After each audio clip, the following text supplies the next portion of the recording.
acara diseminasi budaya positif Rabu 25 Oktober 2023 segera dimulai. Susunan acara: 1. Diseminasi budaya positif yang akan disampaikan oleh Wahyuni Kusuma Dewi, calon guru penggerak Angkatan 9 Kabupaten Tangerang. 1. Sambutan oleh Kepala Sekolah SDN Kampung Besar 3. 2. Acara inti penyampaian budaya positif oleh Wahyuni Kusuma Dewi sebagai calon penggerak Angkatan 9. 3. Penutup atau doa. Untuk pembukaan ini, marilah kita sama-sama membacakan Bismillah. Bismillahirrahmanirrahim. Acara selanjutnya yaitu sambutan pertama yang akan disampaikan oleh Bapak Kepala Sekolah SDN Kampung Besar 3. Pada yang terhormat Bapak Suhanda SPD, silakan. Bismillahirrahmanirrahim. Assalamualaikum warahmatullahi wabarakatuh. Alhamdulillahirabbil alamin wassalatu wassalamu ala asyrofil mursalin wa ala alihi wa sahbihi ajmain, amma ba'du.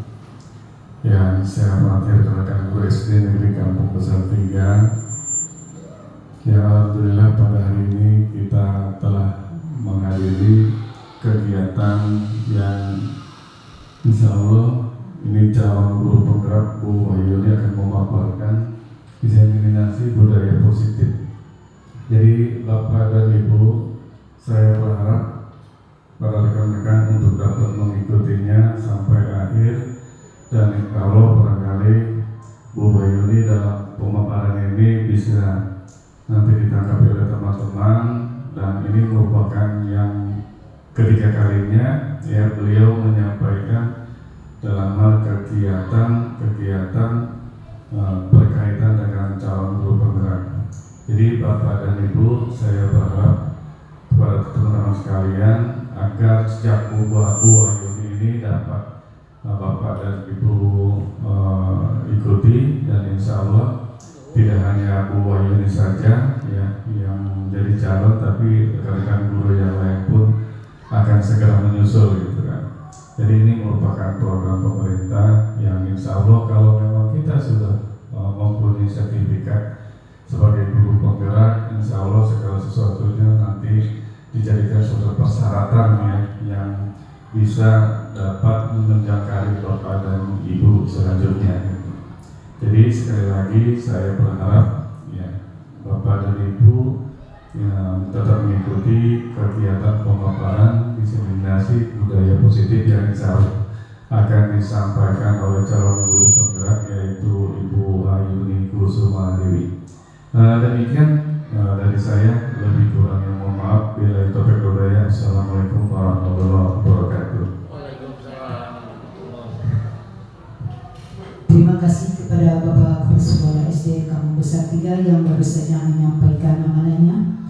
Acara selanjutnya yaitu acara inti tentang diseminasi budaya positif yang akan disampaikan oleh Ibu Kusuma Dewi, Ibu Wahyuni Kusuma Dewi SPD. Kepadanya disilakan.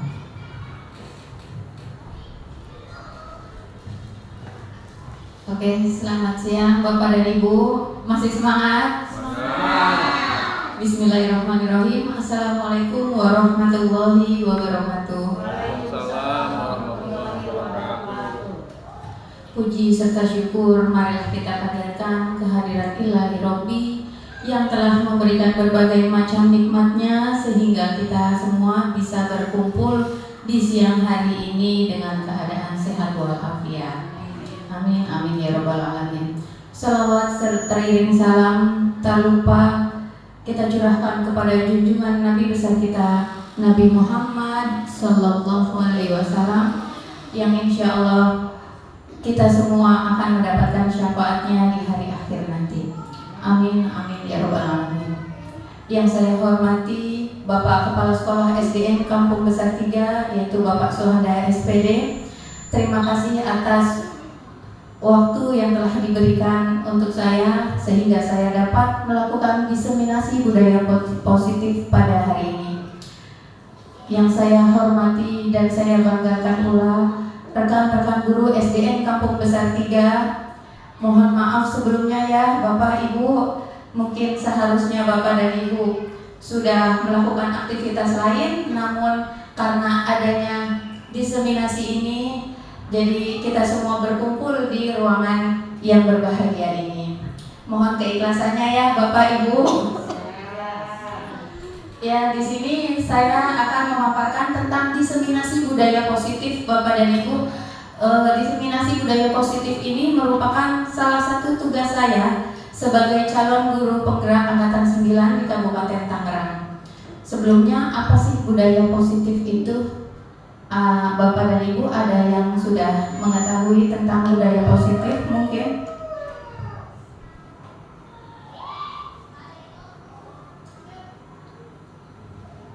Nah, nanti di sini setuju atau tidak nih Pak, Bu? Yang pertama, hukuman dapat mendisiplinkan siswa. Nah, setuju enggak? Hukuman itu dapat mendisiplinkan siswa. Setujukah Ibu, Bapak? Setuju? Setuju. Setuju? Oke. Kita keep dulu jawabannya ya Pak. Yang kedua, pemberian hadiah dapat meningkatkan prestasi siswa. Setuju. Setuju?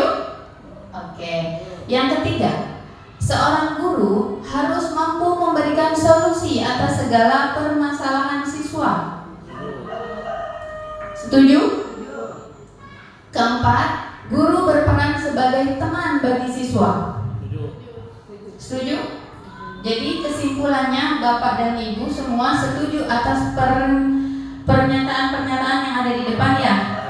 Ya baiklah, kita lihat nanti apakah jawaban dari pertanyaan ini sudah tepat atau sudah sesuai apa belum ya?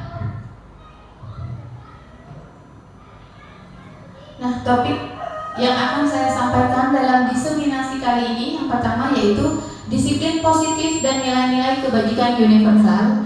Yang kedua, teori motivasi, hukuman, penghargaan, dan restitusi. Ketiga, keyakinan kelas. 4, kebutuhan dasar manusia dan dunia berkualitas. 5, posisi kontrol. Yang keenam adalah segitiga restitusi.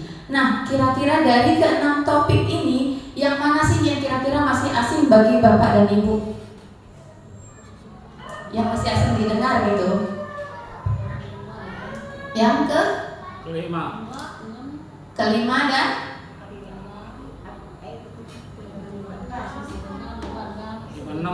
kelima dan keenam. Yang ketiga, ada yang masih asing juga sama yang ketiga?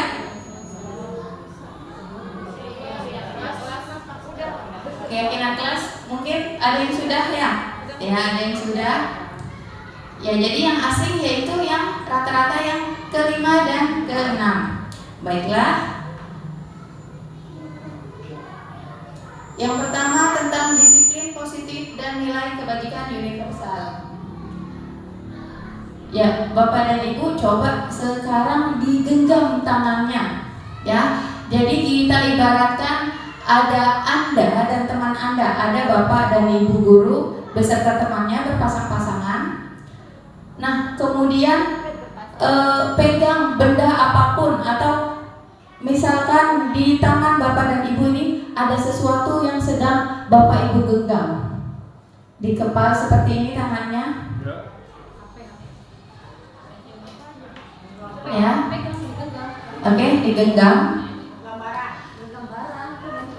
Ibaratkan sesuatu yang ada pada genggaman Bapak dan Ibu ini merupakan sesuatu yang berharga bagi Bapak dan Ibu. Kemudian setelah itu, nah, satu orang satu genggaman ya. Teman yang lain genggaman tangan bapak dan ibu. Buka, ayo. Yuk, berusaha membuka. Kira-kira bapak dan ibu akan bersedia membukanya apa enggak? Nah, yang ada di tangan bapak dan ibu ini sesuatu yang berharga bagi bapak dan ibu. Orang lain ingin membukanya. Coba, ayo, yang temannya berusaha membuka tangan rekannya. Satu-satu, yang satu menggenggam, yang satu mengepal. Siapa yang berhasil membuka genggaman? Ya, Bu Umi buka tangan Bu Mary sebelah lagi. Ya, ayo. Ya, apakah berhasil? Boleh dirayu. Ayo dong Bu, buka tangannya Bu, gitu. Udah ada yang kebuka tangannya?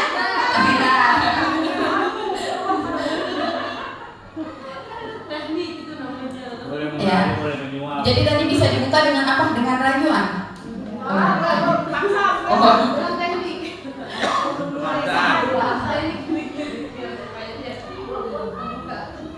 Nah, kira-kira apa sih yang menyebabkan tadi tangan bapak dan ibu itu bisa terbuka? Kira-kira siapa yang memegang kendali? Apakah diri sendiri ataukah orang lain? Siapa yang memegang kendali atas apa yang bapak dan ibu lakukan? Siapa? Ya, kendali itu sebenarnya ada pada dalam diri bapak dan ibu masing-masing.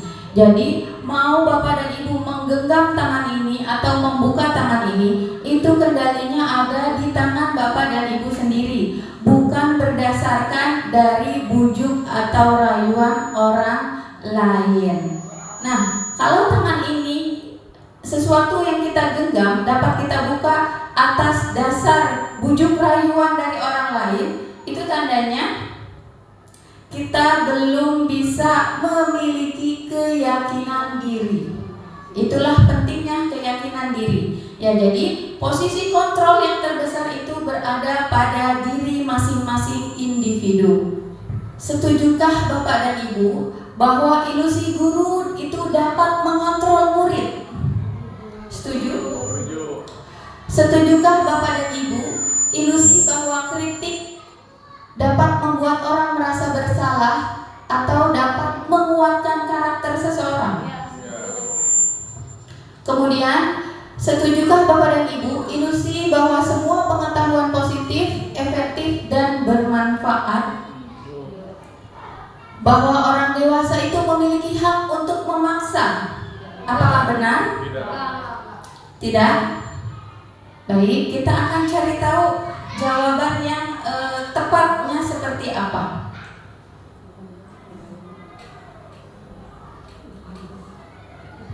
Nah, siapa sesungguhnya yang memiliki kontrol di sini? Kita mencoba mengubah orang agar berpandangan sama dengan kita. Terkadang kita melakukan ini ya, Bapak dan Ibu, kita memaksakan kehendak kita untuk mengubah seseorang agar berpandangan sama dengan apa yang kita pandang. Namun, dalam teori kontrol, kita berusaha memahami pandangan orang lain tentang dunia. Ya, jadi kita sesungguhnya kitalah yang harus memahami pemahaman orang lain tentang dunia. Karena pemahaman tentang dunia itu tidak bisa dilihat hanya dari satu sudut pandang saja. Setiap orang berhak memiliki pandangan yang berbeda-beda. Nah, di sini ada mind mapping kegiatan hari ini tentang disiplin positif. Di antaranya ada teori kontrol atau teori pilihan dari Dr. William Glasser. Nah, sesungguhnya pada teori kontrol ini Anda tidak bisa mengontrol orang lain, hanya Anda yang bisa mengontrol diri Anda sendiri. Jadi tidak ada seorang pun yang bisa mengontrol orang lain kecuali atas kehendak dari orang tersebut. Dan tidak ada pula yang dapat mengontrol diri Bapak dan Ibu, kecuali yang bisa mengontrol diri Bapak dan Ibu adalah diri Bapak dan Ibu sendiri. Nah, dalam hal ini makna yang disiplin yaitu belajar kontrol diri dengan menggali potensi kita agar tercapai tujuan mulia, yaitu sesuatu menjadi seorang yang kita inginkan berdasarkan nilai-nilai yang kita yakini dan kita hargai. Disiplin positif merupakan salah satu cara penerapan disiplin yang bertujuan untuk menumbuhkan kesadaran serta memberdayakan anak untuk melakukan sesuatu. Nah, di sini ada nilai-nilai kebajikan universal. Coba kira-kira Bapak dan Ibu, kira-kira nilai kebajikan itu apa aja sih? Ada jujur ya. Nilai kebajikan apa aja? Perilaku yang baik. Berperilaku yang baik, jujur, kemudian bergotong royong, kreatif. Nah, sesungguhnya nilai-nilai kebajikan universal itu selaras dengan profil pelajar Pancasila yang sudah Bapak dan Ibu ketahui. Dalam profil pelajar Pancasila ini terdapat 6 dimensi, diantaranya beriman dan bertakwa kepada Tuhan Yang Maha Esa. Kemudian apa Bapak dan Ibu? Berkebinekaan global, bergotong royong, kreatif, bernalar kritis, dan mandiri. Tentu saja inilah yang kita harapkan ada pada diri tiap-tiap individu, tiap-tiap anak didik kita. Bahkan bukan hanya anak didiknya saja, tetapi juga kepada Bapak dan Ibu gurunya juga. Teori motivasi, hukuman, dan penghargaan. Oke, sebelum kita beranjak ke teori motivasi, jadi apakah benar tadi bahwa guru ini dapat mengontrol murid? Iya. Benar tidak? Bahwa karena dalam teori kontrol itu dijelaskan bahwa yang dapat mengontrol diri seseorang itu adalah dirinya sendiri atas kehendaknya sendiri, bukan kehendak dari orang lain. Nah, ketika dia melakukan sesuatu atas dasar paksaan dari orang lain, kira-kira hal yang dilakukannya itu akan maksimal atau akan baik atau tidak? Pasti tidak akan maksimal. Jadi sesungguhnya teori kontrol diri itu ada di tangan individu masing-masing. Selanjutnya teori motivasi, hukuman, dan penghargaan juga restitusi. Nah, setuju nggak nih? Untuk menghindari ketidaknyamanan atau hukuman, apa yang akan terjadi apabila saya tidak melakukannya? Nah, dalam melakukan suatu hal, di sini ada beberapa teori motivasi perilaku manusia. Coba nih, misalnya, Bapak dan Ibu guru datang ke sekolah tepat waktu, ngejar absen tuh pagi-pagi naik motornya ngebut ya, ngejar absen. Kira-kira itu berdasarkan teori yang mana? Yang pertama, yang kedua, ataukah yang ketiga?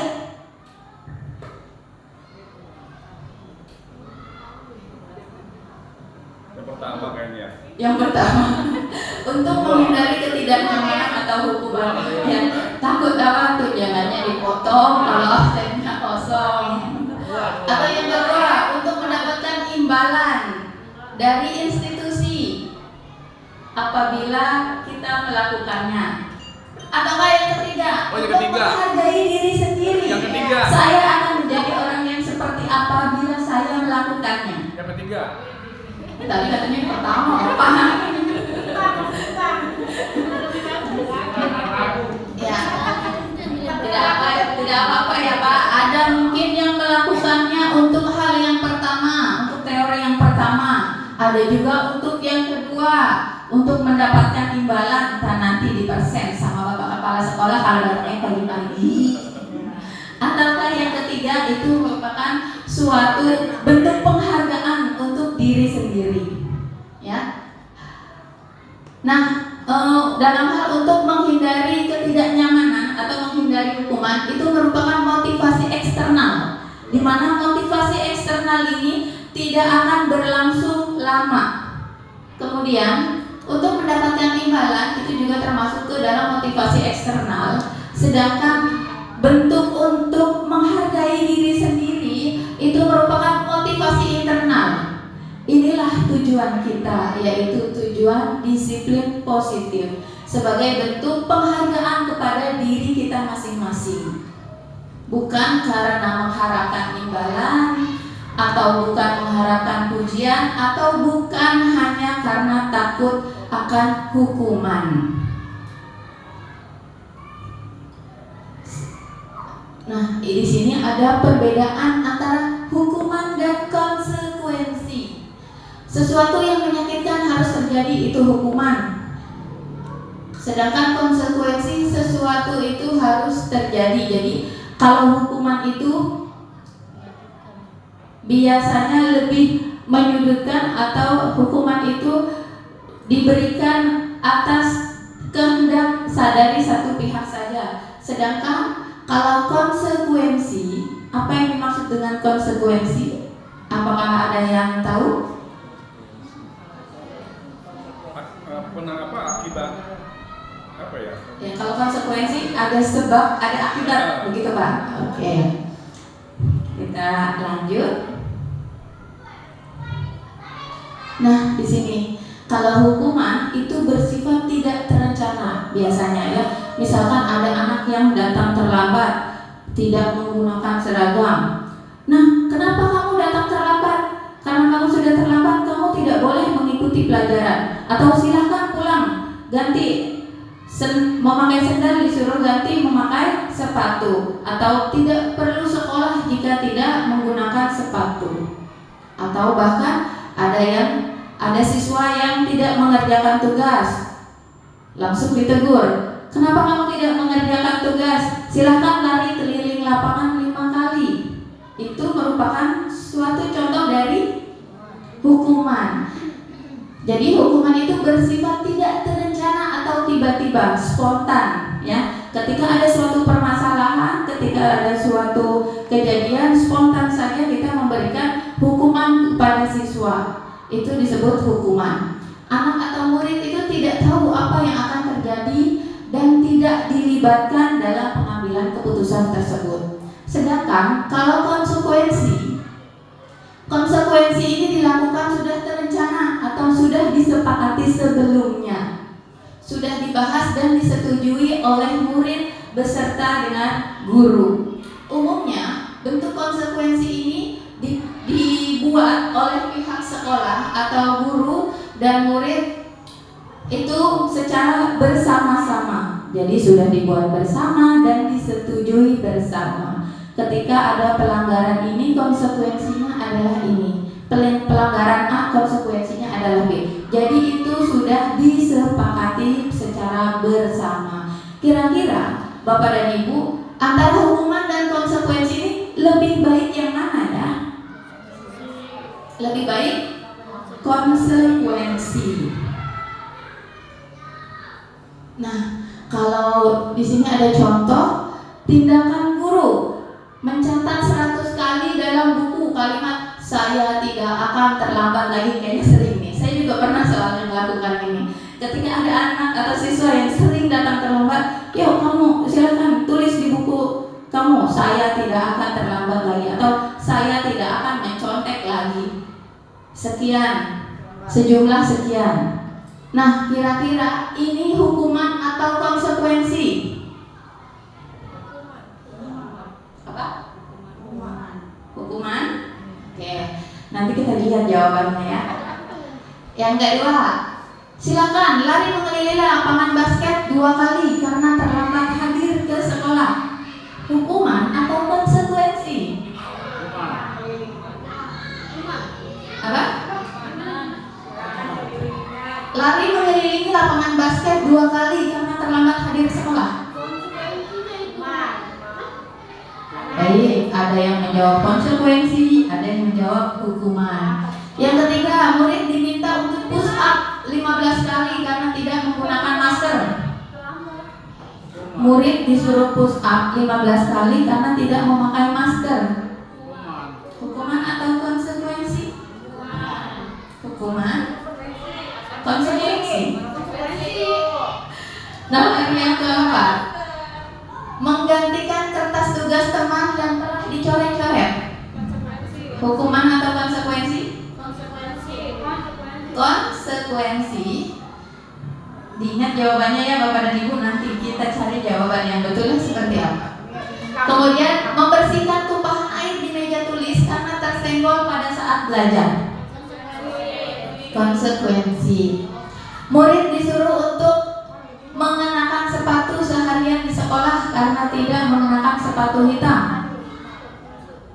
Hukuman atau konsekuensi?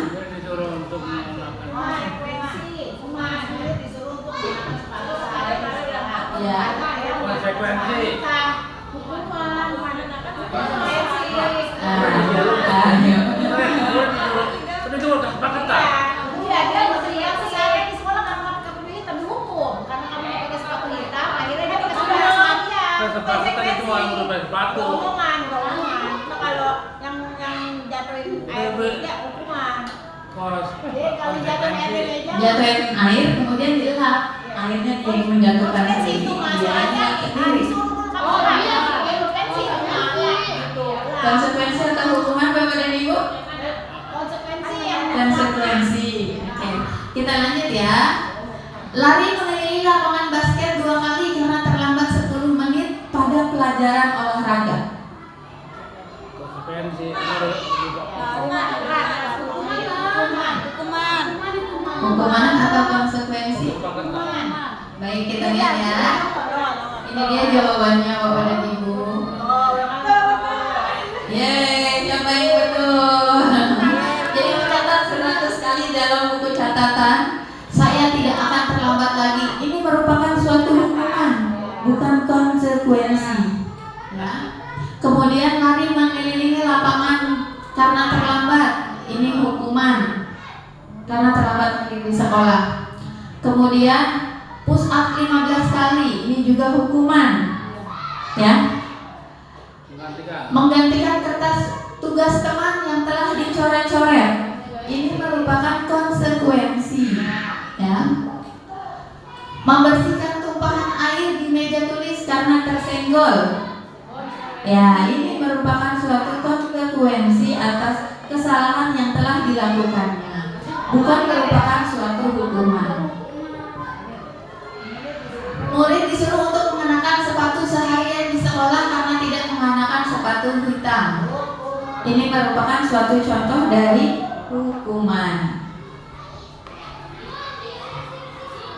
Nah, sekarang dari hukuman dan konsekuensi tersebut ada lagi yang namanya restitusi. Restitusi adalah proses menciptakan kondisi bagi murid untuk memperbaiki kesalahan mereka. Jadi murid itu nanti diminta untuk mencari jalan keluar sendiri atas permasalahan yang telah dibuatnya, atas kesalahan yang telah dibuatnya. Sehingga mereka ini bisa kembali pada kelompok mereka dengan karakter yang lebih kuat. Restitusi juga merupakan proses kolaboratif yang mengajarkan murid untuk mencari solusi atas masalah mereka sendiri. Nah, kita sebagai guru berperan sebagai kita membantu murid untuk dapat menentukan atau mencari jalan keluarnya sendiri. Nah, ini ada contoh hukuman, konsekuensi, dan restitusi. Ciri-ciri restitusi: bukan untuk menebus kesalahan, namun untuk belajar dari kesalahan. Jadi restitusi ini bertujuan bukan karena kamu telah melakukan ini, kamu harus menebus ini.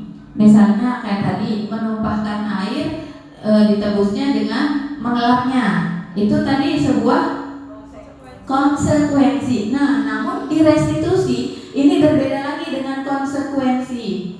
Jadi nanti siswa ini diminta bukan untuk menebus kesalahannya, namun untuk belajar dari kesalahan. Jadi siswa ini nanti kita arahkan untuk alasannya apa sih, kenapa kok bisa terjadi hal seperti itu. Kedepannya kira-kira bagaimana agar hal tersebut tidak terulang kembali. Jadi bukan sebuah konsekuensi.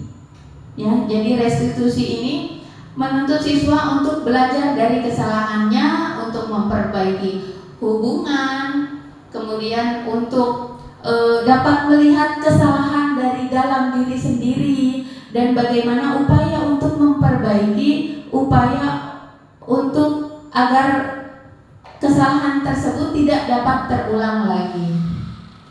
Nah, restitusi ini sebenarnya berfokus pada solusi. Jadi restitusi ini mengembalikan murid yang berbuat salah pada kelompoknya dengan jati dirinya yang lebih baik dari sebelumnya. Selanjutnya yaitu dihukum oleh penghargaan. Kok bisa sih dapat penghargaan kok dihukum? Iya nggak? Bingung kan? Bapak dan Ibu mungkin ada yang suka memberikan reward atau hadiah kepada siswanya ketika misalkan mengerjakan nilai ulangan matematika dengan nilai yang bagus, dapat hadiah. Ada yang pernah seperti itu? Pernah? Ya. Kira-kira baik atau tidak, Bu?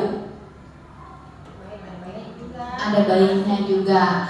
Ya, jadi dihukum oleh penghargaan ini maksudnya adalah yang pertama pengaruh jangka pendek dan jangka panjang.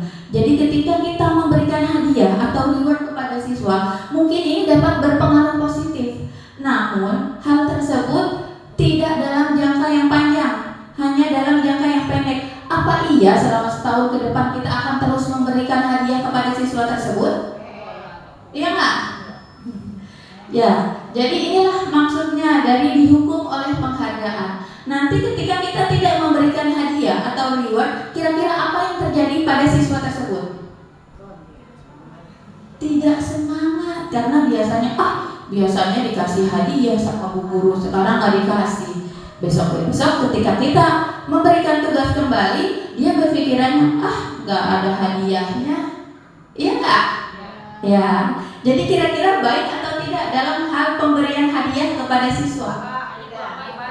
Ya, itu kurang baik. Ya, jadi untuk pengaruh jangka pendek mungkin baik untuk menumbuhkan motivasi, namun tidak untuk jangka panjang. Kemudian penghargaan juga bersifat menghukum. Bagaimana maksudnya bersifat menghukum? Ketika kita memberikan hadiah kepada yang juara 1, apakah yang juara 2 itu tidak baik?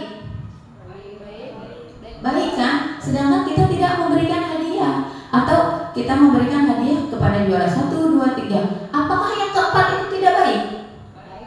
Tetap baik kan? Ya.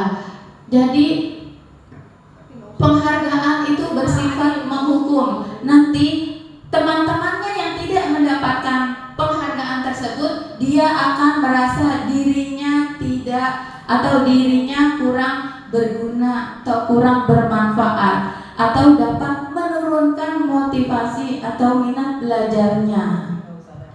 Selanjutnya, penghargaan mengurangi ketepatan, masih sama dalam hal ini dengan yang tadi. Jadi penghargaan ini kurang efektif. Kemudian juga penghargaan merusak hubungan.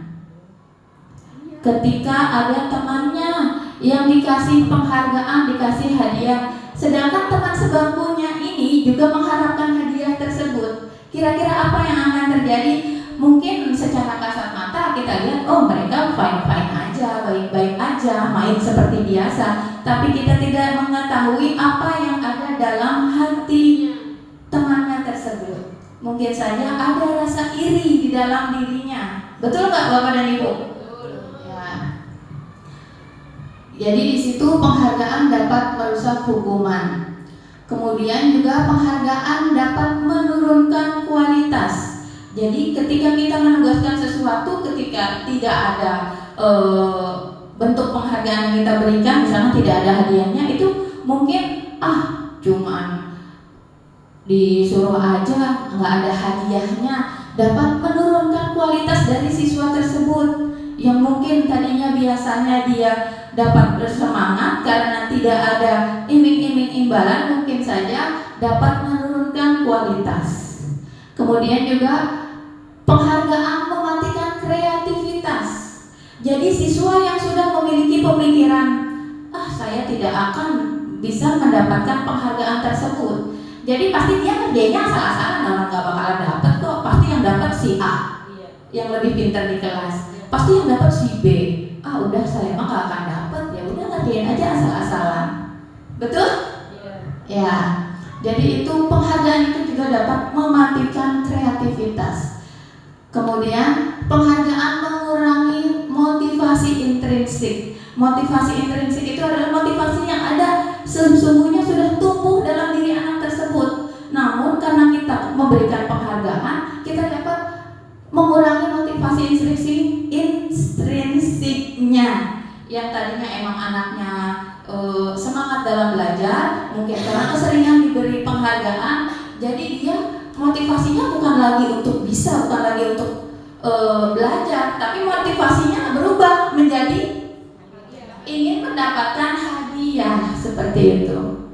Ya, jadi penghargaan itu dapat mengurangi motivasi intrinsik dari diri anak tersebut. Jadi sudah mengetahui Bapak dan Ibu kira-kira apa sih maksudnya dihukum oleh penghargaan? Baik atau tidak ya penghargaan itu?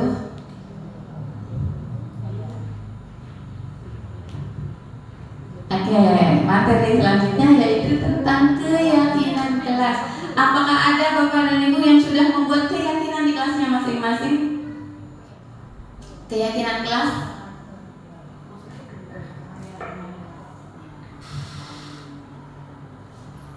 Peraturan atau keyakinan ya? Kira-kira peraturan kelas atau keyakinan kelas? Atau kesepakatan kelas? Nah, kalau kesepakatan kelas itu sama dengan keyakinan kelas, ya. Nah, kira-kira peraturan atau keyakinan? Apa sih perbedaannya antara peraturan dan keyakinan?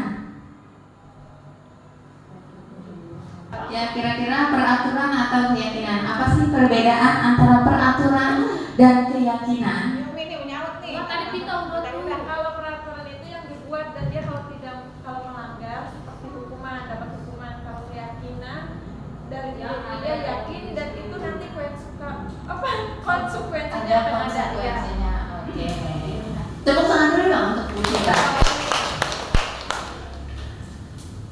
Nah, ini dia perbedaan peraturan atau keyakinan. Ya, jadi kalau peraturan ini biasanya dibuat oleh guru dan bersifat satu arah. Sedangkan kalau keyakinan kelas ini dibuat berdasarkan kesepakatan antara guru dan siswa. Nah, pertanyaan saya kira-kira keyakinan atau kesepakatan kelas yang sudah Bapak dan Ibu buat, apakah dalam pembuatannya sudah melibatkan siswa atau dibuat oleh gurunya aja?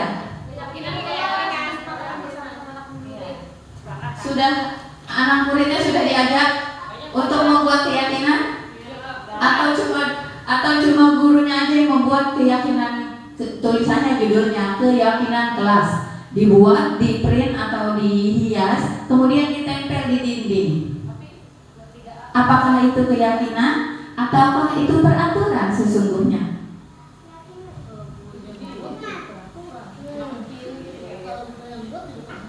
Nah, judulnya keyakinan, namun karena membuatnya tidak melibatkan siswa, jadi sesungguhnya itu adalah peraturan, bukan keyakinan. Karena keyakinan kelas itu dibuat berdasarkan kesepakatan antara guru dan juga dengan siswa. Nah, kenapa sih kok tidak peraturan saja? Kenapa harus keyakinan? Peraturan juga bagus kok. Nah, mengapa kita memiliki peraturan harus menggunakan helm bila mengendarai motor. Kenapa? Yakin itu karena untuk keselamatan atau karena biar nggak ditilang? Biar nggak ditilang. Biar nggak panas. Ya, kalau kita menggunakan helm tujuannya karena untuk tidak ditilang. Kira-kira itu berdasarkan apa? Berdasarkan keyakinan diri atau hanya untuk menghindari hukuman? Takut sama hukuman. Menghindari hukuman. Ya, jadi itu karena hanya karena peraturan. Jadi ketika kira-kira tidak ada polisi, pasti tidak akan menggunakan helm. Kalau seperti itu. Itu pribadi saya. Ya, berarti itu karena peraturan, bukan karena keyakinan.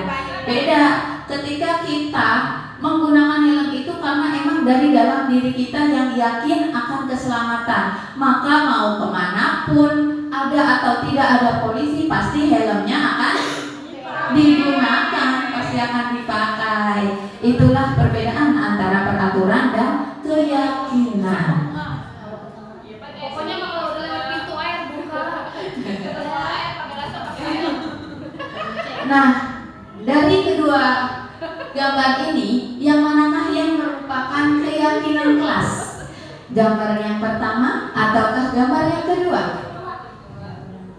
Datang tepat waktu.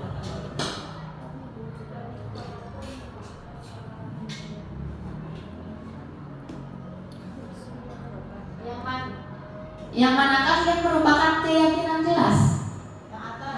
Yang pertama atau yang kedua? Pertama. Yang Pertama kayaknya mas. yang pertama ini apakah peraturan-kah atau keyakinan? Peraturan dulu kayaknya. Keyakinan. Ini apa? Peraturan. Saya mah belakangan. Yang penting mau datang tepat waktu dulu. Ya. Kira-kira ini peraturan atau keyakinan? Peraturan. Pertama. Yang pertama? Keyakinan kalau kata saya. Kalau yang kedua? Aku bingung. Kami guru dan murid kan? Ya. Ya. Keyakinan. Apa berarti yang ini? Keyakinan. Yang ini? Keyakinan. Yang kedua. Kalau yang pertama? Peraturan. Judulnya kesepakatan kelas. Sama. Ya, hanya judulnya saja ya. Jadi yang pertama ini tergolong ke dalam peraturan, ya, peraturan kelas. Sedangkan yang kedua ini adalah contoh keyakinan kelas atau kesepakatan kelas yang dibuat bersama-sama antara guru dan siswa dan murid. Nah, di sini ada langkah-langkah membuat keyakinan kelas. Nah, bagi Bapak dan Ibu yang sudah membuat keyakinan kelas, apakah sudah sesuai dengan langkah-langkah membuat keyakinan kelas ini? Yang pertama, mempersilahkan seluruh siswa mencurahkan ide tentang peraturan yang akan disepakati. Sudah belum? Belum. Jadi kita itu harus mempersilahkan seluruh siswa mencurahkan idenya tentang peraturan apa nih yang akan dibuat di kelas kita. Ya, kebetulan kemarin juga saya baru berusaha untuk membuat keyakinan kelas. Kemarin saya membuatnya menggunakan sticky note, ya. Yang kayak kemarin tuh yang bentuk love atau bentuk ya persegi. Menggunakan not tersebut dibagikan kepada seluruh siswa. Kemudian kita persilahkan siswa untuk mencurahkan ide, kira-kira mengharapkan kelas kita yang seperti apa sih. Biarkan siswa mengutarakan pendapatnya, biarkan siswa menuliskan pendapatnya di kertas tersebut. Kemudian kita setelah itu siswa diminta untuk menempelkannya di depan. Nah, tugas kita adalah mencatat semua masukan siswa. Misalnya, waduh, siswa saya ada 40 siswa lagi, banyak amat peraturannya. Percaya deh Pak, Bu, tidak akan 40 siswa itu ada 40 keyakinan. Pasti isinya hanya ada beberapa saja, karena pasti ada yang sama antar siswa, ya. Nah, yang ketiga, ganti kalimat negatif menjadi kalimat positif. Biasanya siswa kalau menuliskan itu dilarang membuang sampah. Nah, itu kalimat positif atau negatif? Positif. Positif atau negatif? Di situ ada kata dilarang. Ya, dilarang membuang sampah sembarangan itu merupakan kalimat negatif. Nah, di sini tugas kita untuk meluruskan, mengubahnya menjadi kalimat yang lebih positif. Kira-kira kalimat positifnya itu seperti apa? Nah, buanglah sampah pada tempatnya. Kemudian ada lagi siswa misalnya menuliskan dilarang datang terlambat. Apa kalimat positifnya? Datang tepat waktu. Atau ada dilarang ngata-ngatain orang tua. Biasanya anak SD begitu ya. Dilarang ngata-ngatain orang tua. Kira-kira kalimat yang lebih positifnya apa? Saling menyayangi. Iya betul, saling menyayangi boleh, saling menghargai juga bisa. Ya, ketika anak sudah saling menyayangi, saling menghargai, tidak akan lagi ada yang namanya ngata-ngatain orang tua. Kemudian setelah itu susun serta tinjau ulang keyakinan yang akan dibuat untuk disepakati bersama. Jadi yang sudah kita rubah menjadi kalimat positif, kita tanyakan lagi kepada siswa, kita susun kira-kira keyakinan yang mana nih yang akan kita ambil untuk diterapkan di kelas kita. Ya, biasanya keyakinan kelas itu tidak terlalu banyak, kisaran antara 3 sampai 7 keyakinan, maksimal 7. Kemudian setelah ditinjau, setelah disepakati, meninjau dan menandatanganinya. Jadi kita minta tanda tangan kepada seluruh siswa. Atau yang kelas 1 belum bisa tanda tangan, bisa solusinya pakai box stempel yang ada di kantor, Bu. Dicap jari aja, cap jempol, kemudian ditempelkan di keyakinan kelas tersebut. Dikasih nama bawahnya. Namanya misalkan Rani, seperti itu. Kira-kira siswa senang nggak diajak seperti ini, Bu? Nah, kira-kira siswa ini dapat menumbuhkan motivasi intrinsik nggak dalam diri siswa untuk menaati peraturan yang sudah dibuat bersama? Ya, pasti siswa itu akan lebih bersemangat untuk menaati keyakinan kelas karena sudah dibuat dengan bersama dan sudah ditandatangani bersama pula. Kemudian yang terakhir yaitu menempelkan keyakinan kelas di tempat yang dapat terbaca oleh siswa. Jadi jangan ditempelkan di tempat yang kira-kira tidak terjangkau oleh siswa, apalagi yang siswanya misalnya di kelas rendah. Jadi keyakinan kelas ini bisa ditempel di samping papan tulis atau di dekat pintu, pokoknya intinya di tempat yang dapat terjangkau oleh siswa.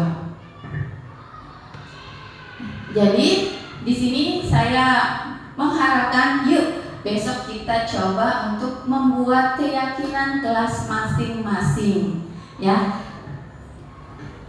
Bagi yang sudah membuat, kalau belum sesuai langkah-langkahnya, mungkin bisa diulang ya, Bu, Pak. Jadi ini adalah langkah-langkah yang benar dalam membuat keyakinan kelas. Jadi keyakinan kelas ini dibuat dan disepakati bersama, bukan hanya oleh satu pihak yaitu gurunya saja. Nah, di sini ada pertanyaan lagi. Selalu kembalikan buku ke tempatnya. Kira-kira ini sebuah peraturan dirubah menjadi keyakinan kelas. Kira-kira keyakinan kelasnya apa? Peraturannya selalu kembalikan buku ke tempatnya. Keyakinan kelasnya?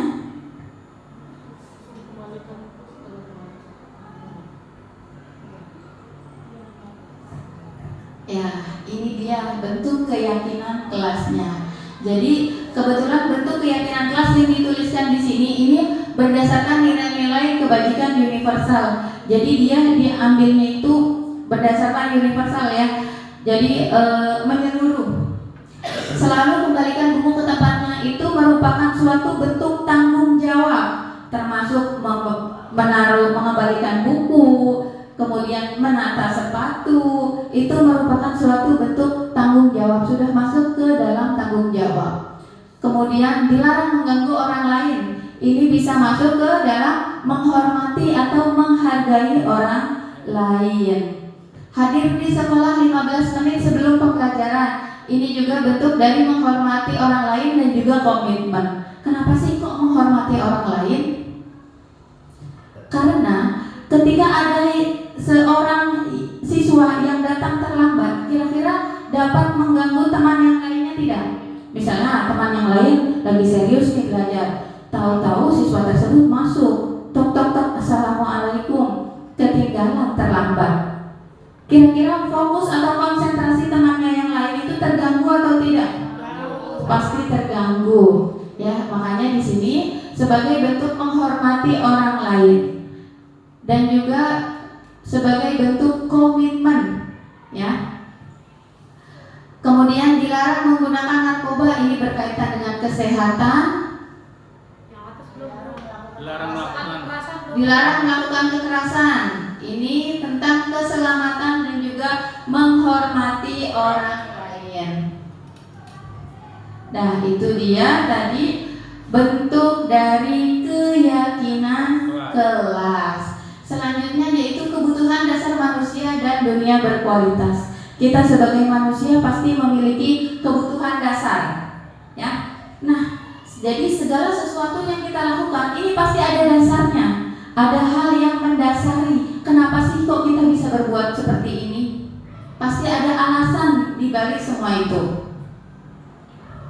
Nah, di sini adalah kebutuhan dasar manusia. Yang pertama yaitu adalah untuk bertahan hidup. Kemudian kita juga butuh akan penguasaan, kita juga butuh akan kasih sayang. Ada di sini yang tidak membutuhkan kasih sayang? Tidak, saya sangat. Sangat membutuhkan kasih sayang. Kemudian juga kita butuh akan kebebasan. Pasti itu, aduh. Dan juga kita butuh akan kesenangan. Aduh, gak punya duit gak harus senang gitu, Bu. Nggak punya duit juga harus senang. Senang, Bu, karena itu obat, Bu. Ya, ini adalah kebutuhan dasar manusia yang tidak dapat kita hindari. Jadi percaya nggak, Bu? Kalau setiap apapun itu yang kita lakukan pasti dasarnya adalah ini. Misalnya ada anak yang teriak-teriak di kelas ketika lagi jam pelajaran, ketika guru sedang menjelaskan, dia tunjuk tangan lagi, nanya, padahal nanyanya hal yang mungkin sesuatu yang tidak perlu ditanyakan. Kira-kira atas dasar kebutuhan apa sih? Dari perhatian kali ya. Kenapa? Ya, mungkin siswa tersebut membutuhkan kasih sayang, membutuhkan perhatian, jadi dia melakukan hal tersebut. Ya, ada siswa yang tergolong sangat aktif di kelas. Kita tidak bisa menjudge siswa itu, kamu nakal, kamu bandel. Kita harus mencari tahu kira-kira apa sih alasan dia melakukan semua itu. Apakah dia membutuhkan kasih sayang, apakah dia membutuhkan kebebasan, atau dia hanya untuk sekedar bersenang-senang karena merasa jenuh, ya. Jadi kita harus mengetahui apa dasar dari siswa kita melakukan suatu tindakan. Aduh, pinter deh, kemarin deh. Nah, sekarang yaitu 5 posisi kontrol. Nah, kita sebagai guru nih sesungguhnya kita memiliki 5 posisi kontrol, Bapak dan Ibu. Apa sih 5 posisi kontrol itu? Yang pertama yaitu penghukum. Ketika ada anak atau siswa yang datang terlambat, dihukum. Ada anak berbuat kesalahan, dihukum. Biasanya penghukum ini dia spontan. Ya, ketika ada siswa yang melakukan kesalahan, dia spontan. Karena kamu tidak mengerjakan tugas, tulis, saya berjanji akan mengerjakan tugas 100 kali. Itu tipikal guru penghukum. Atau kamu tidak perlu ikut jam pelajaran ibu karena kamu tidak dapat menaati tata tertib. Biasanya guru bersifat penghukum ini dengan nada bicara yang lebih tinggi. Biasanya nih nadanya lebih tinggi, agak melotot sedikit.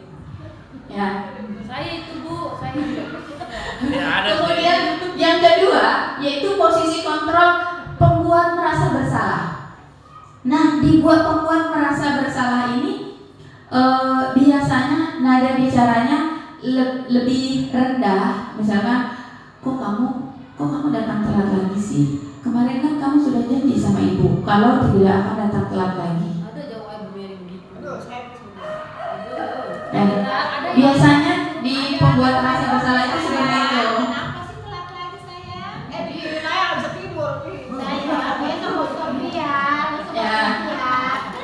Posisi kontrol yang ketiga yaitu sebagai teman. Jadi kita menganggap siswa kita itu sebagai teman. Kemudian yang keempat itu sebagai pemantau, yang kelima sebagai manajer. Nah, saya ingin bertanya dulu nih, kira-kira posisi kontrol yang mana sih yang sudah Bapak dan Ibu lakukan? Apakah penghukum, pembuat merasa bersalah, teman, pemantau, atau manajer? Semuanya kecuali kedua saya udah. Kebalikannya Bu, saya dulu itu paling senang itu membuat siswa itu nangis maksudnya dalam artian bukan saya ngomel teriak-teriak, bukan ya. Saya panggil siswa tersebut, saya ajak ngomong empat mata, kenapa sih kamu melakukan itu? Bahkan terkadang saya membawa jasa-jasa orang tua. Misalnya, orang tua kamu itu kerja untuk membiayai kamu. Kira-kira kecewa nggak orang tua kamu kalau mengetahui kamu ini berbuat seperti ini di sekolah? Ya, itu adalah contoh pembuat merasa bersalah. Biasanya itu yang saya lakukan. Namun alhamdulillah di sini saya bisa mengetahui, oh ternyata pembuat rasa bersalah ini seperti itu dan dampaknya seperti apa. Ya. Kalau Bapak dan Ibu berada di posisi kontrol yang mana? Ada yang jadi teman bagi siswanya? Ya, mungkin itu juga menyenangkan ya sebagai teman. Nah, namun apa sih dampaknya? Nah, seorang penghukum itu biasa menggunakan hubungan fisik maupun verbal. Orang yang menjalankan posisi penghukum senantiasa mengatakan bahwa sekolah ini ada peraturannya, kamu harus menaati peraturan tersebut.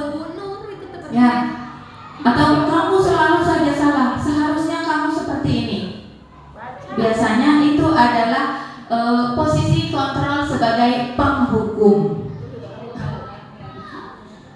Nah, guru seperti ini biasanya percaya hanya ada satu cara agar pembelajaran bisa berhasil, yaitu ya cara yang dia terapkan. Satu-satunya cara yang dia terapkan. Dia meyakini itu dengan memberi hukuman mungkin pembelajaran itu akan berhasil. Sedangkan teori kontrol yang kedua yaitu pembuat merasa bersalah.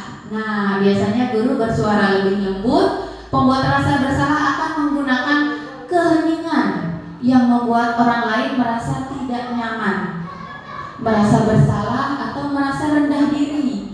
Nah, kata-kata yang keluar itu sedikit lebih lembut ya dibandingkan dengan pemberi atau penghukum.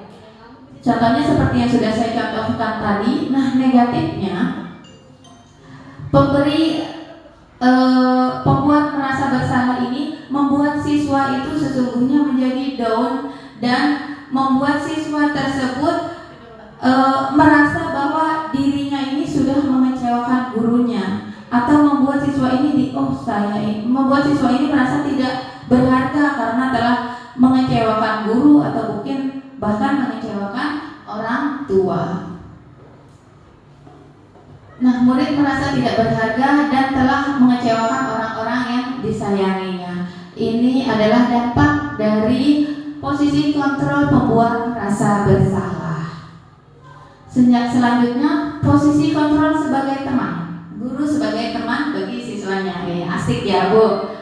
Nah, guru pada posisi ini tidak akan menyakiti murid, namun akan tetap berupaya mengontrol murid melalui persuasi. Posisi teman pada guru bisa negatif, bisa juga positif.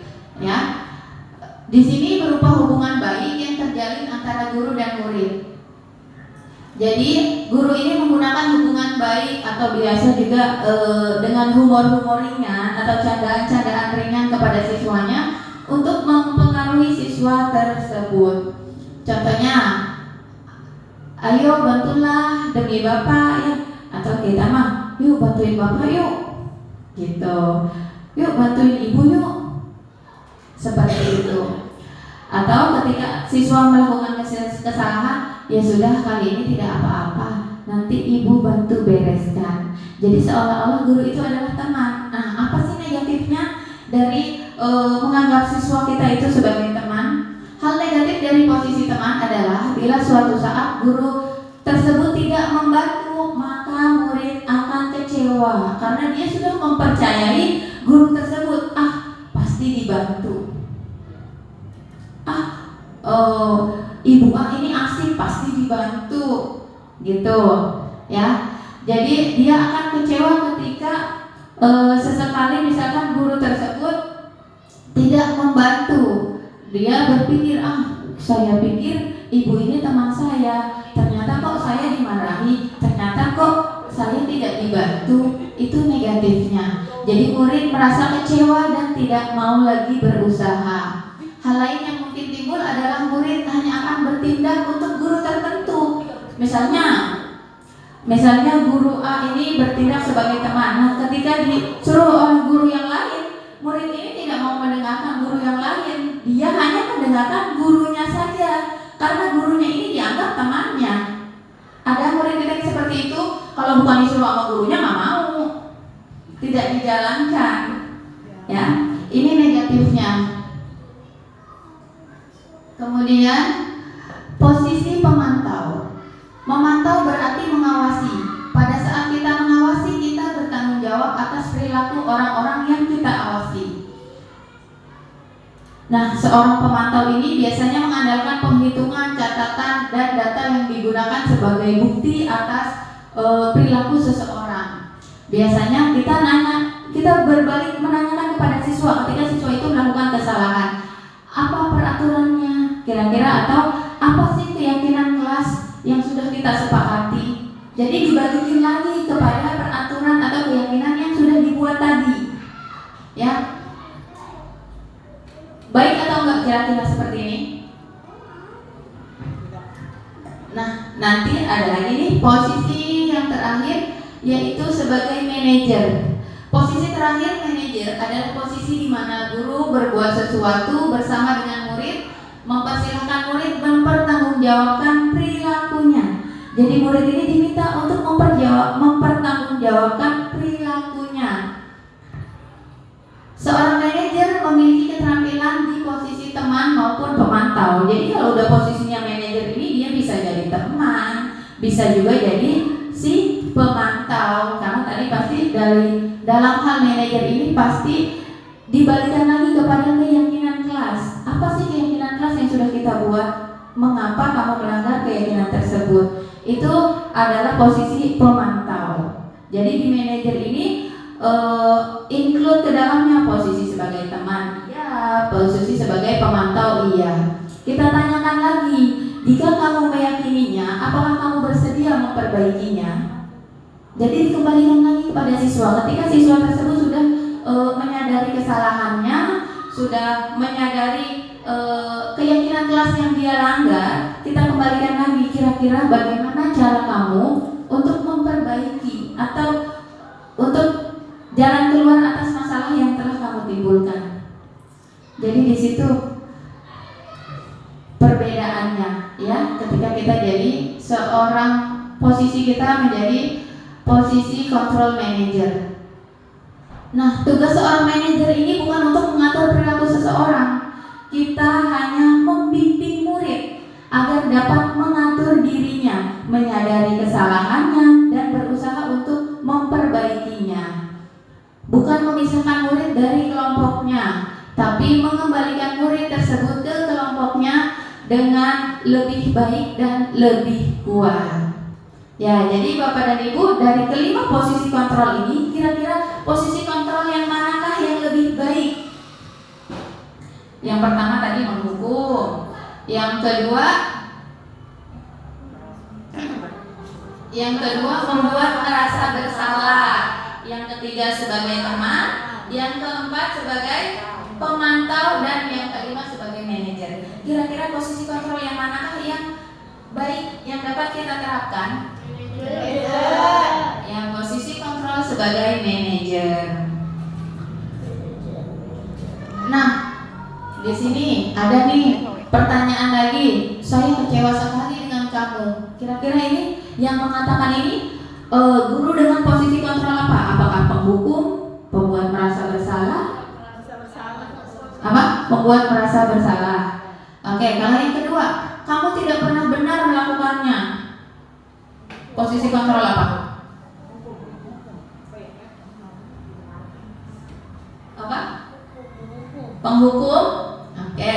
Yang ketiga, ayolah lakukan demi ibu. Itu posisi kontrol sebagai teman. Kita nanti lihat ya, apakah jawabannya betul atau salah. Kemudian, apakah kamu mau mendapatkan stiker bintang hari ini? Ayo, siapa yang mau mendapatkan stiker? Kira-kira itu sebagai posisi kontrolnya sebagai apa? Manajer? Teman?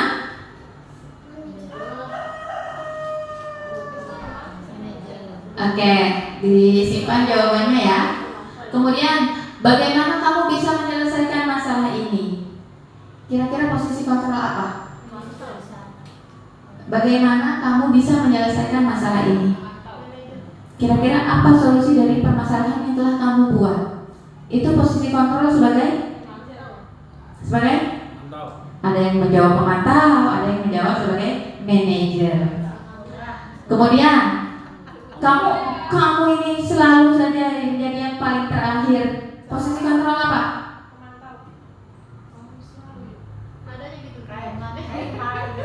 Iya, kadang seperti itu.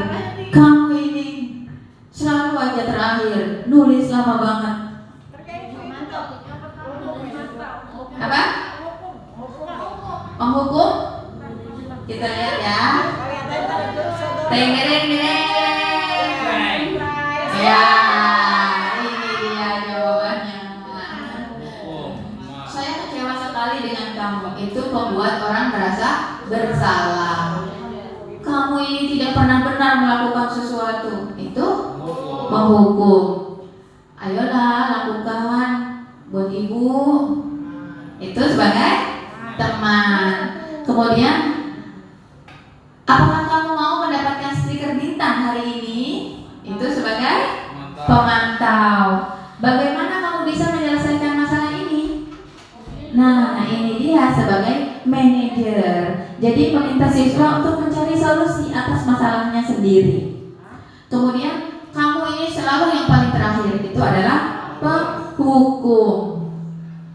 Nah, ini dia yang terakhir, yaitu segitiga restitusi. Apa sih segitiga restitusi ini?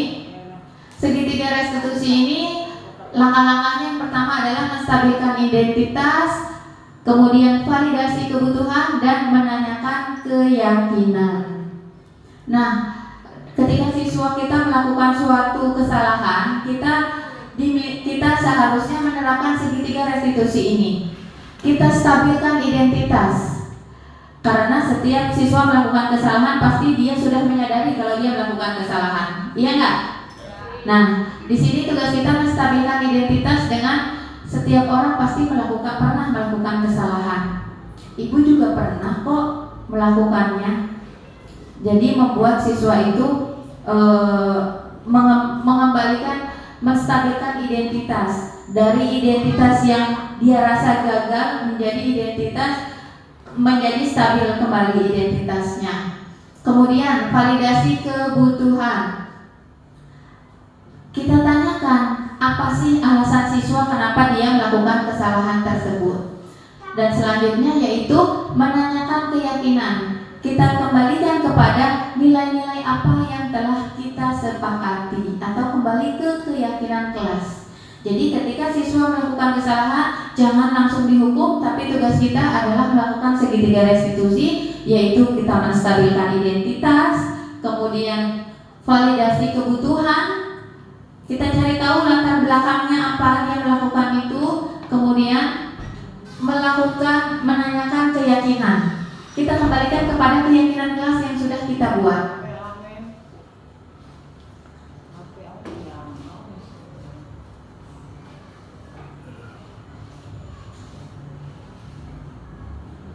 Ya, saya rasa cukup sekian yang dapat saya sampaikan. Apakah ada yang ingin bertanya? Mungkin tentang keyakinan kelas, atau tentang segitiga restitusi, atau tentang posisi kontrol, atau yang lainnya?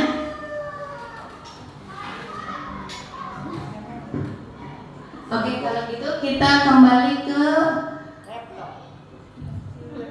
pertanyaan yang awal tadi ya.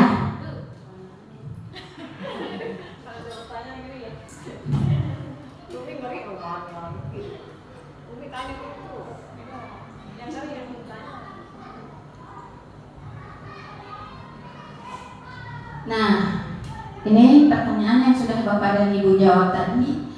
Kira-kira setelah mendengarkan penjelasan, apakah berbeda jawabannya? Yang pertama, hukuman dapat mendisiplinkan siswa. Apakah benar hukuman yang dapat mendisiplinkan siswa, ataukah memang dari dalam diri siswa itu sendiri yang ingin mendisiplinkan dirinya sendiri? Benar tidak? Benar? Tidak? Tidak, ya. Yang kedua, pemberian hadiah dapat meningkatkan prestasi siswa. Benar atau tidak? Tidak, ya. Pemberian hadiah tidak selalu dapat meningkatkan prestasi siswa. Yang ketiga, seorang guru harus mampu memberikan solusi atas segala permasalahan siswa. Jadi guru yang memberikan solusi atau siswa yang harus mencari solusi sendiri?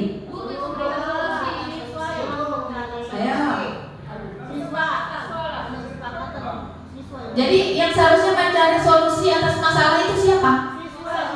Siswa itu sendiri, bukan guru. Guru tugasnya hanya menuntun. Kira-kira kamu punya solusi nggak atas masalah yang sudah kamu buat, atas kesalahan yang sudah kamu perbuat? Seperti itu. Kita tanyakan kembali ke siswa. Misalkan dia telah mendaftar temannya, gimana cara kamu untuk menyelesaikan masalah ini? Pasti siswa itu menjawab, iya Bu, nanti saya akan meminta maaf, atau saya berjanji tidak akan mengulanginya lagi. Seperti itu, ya. Jadi yang mencari solusi itu siswa itu sendiri, bukan guru yang nyuruh kamu nanti minta maaf karena kamu telah melakukan kesalahan. Bukan, ya. Kita balikan lagi ke siswa. Kira-kira bagaimana cara kamu untuk menyelesaikan masalah ini? Seperti itu. Yang keempat, guru berperan sebagai teman bagi siswa. Benar atau tidak tadi? Posisi kontrol apa sih yang terbaik? Ya, yaitu sebagai manajer. Baik, saya rasa cukup sekian yang dapat saya sampaikan. Sebelumnya kurang dan lebihnya saya mau membukakan pintu hati yang sebesar-besarnya.